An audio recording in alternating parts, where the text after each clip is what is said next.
ಏನೋ ತಪ್ಪಾಗಿರ್ಬೋದು. ರಾಯರ್ ಮನೆಯವ್ರನ್ನ ನಾವ್ ಇವತ್ತಿಂದ ಅಲ್ವಲ್ಲ ನೋಡ್ತಾ ಇರೋದು.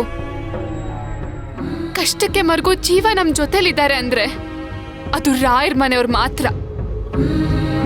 ದಾಮಿನಿ ಅಮ್ಮವ್ರ ಬಗ್ಗೆ ಇಡೀ ಊರಿಗೆ ಗೊತ್ತಿದೆ. ಅಂತವ್ರ ಮೇಲೆ ಈಗ ಅಪಾತ್ನೆ ಹೊರಿಸಿದ್ದಾರೆ ಅಂದ್ರೆ ನಾನ್ ನಂಬಲ್ಲ. ಕೆಲವೊಂದು ವಿಚಾರಗಳೇ ಹಾಗೆ.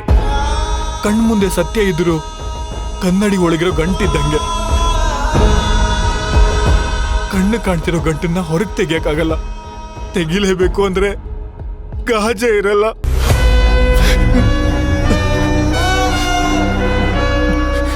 ಇಲ್ಲ ಭದ್ರಣ್ಣ, ಇದ್ಯಾರೋ ಬೇಕು ಅಂತಾನೆ ಮಾಡಿದ್ದಾರೆ. ನಿಮ್ಗೆ ಗೊತ್ತಲ್ವಾ ಒಳ್ಳೆ ಕೆಲ್ಸಕ್ಕೆ ಎಷ್ಟು ಜನ ವಿರೋಧಿಗಳಿರ್ತಾರೆ ಅಂತ. ಯೋಚನೆ ಮಾಡ್ಬೇಡಿ, ನಿಮಗ್ ನ್ಯಾಯ ಕೊಡ್ಸೋ ಜವಾಬ್ದಾರಿ ನಂದು.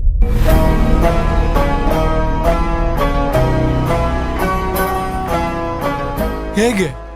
ಇಲ್ಲಿರೋರು ಯಾರು ರಾಯರ್ ಮನೆ ವಿರುದ್ಧ ಧ್ವನಿ ಎತ್ತಲ್ಲ. ನನಗೂ ಆ ಧೈರ್ಯ ಇಲ್ಲ ತಾಯಿ.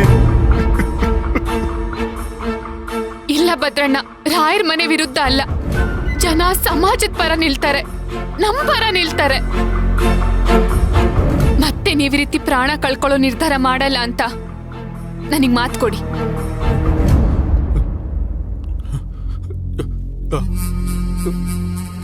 ಹಾಗಲ್ಲ. ಯಾಕಾಗಲ್ಲ? ಇಷ್ಟೊಂದು ಹೊಡ್ತಾ ತಿಂದಿರೋ ಮನುಷ್ಯ ಬದುಕಕ್ಕಾಗತ್ತೇನಮ್ಮ?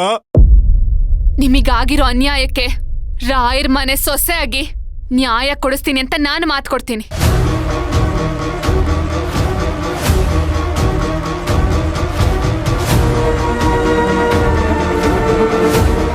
ನೀವ್ ನನಗ್ ಪ್ರಾಣ ಕಳ್ಕೊಳ್ಳಲ್ಲ ಅಂತ ಮಾತು ಕೊಡ್ತೀರಾ?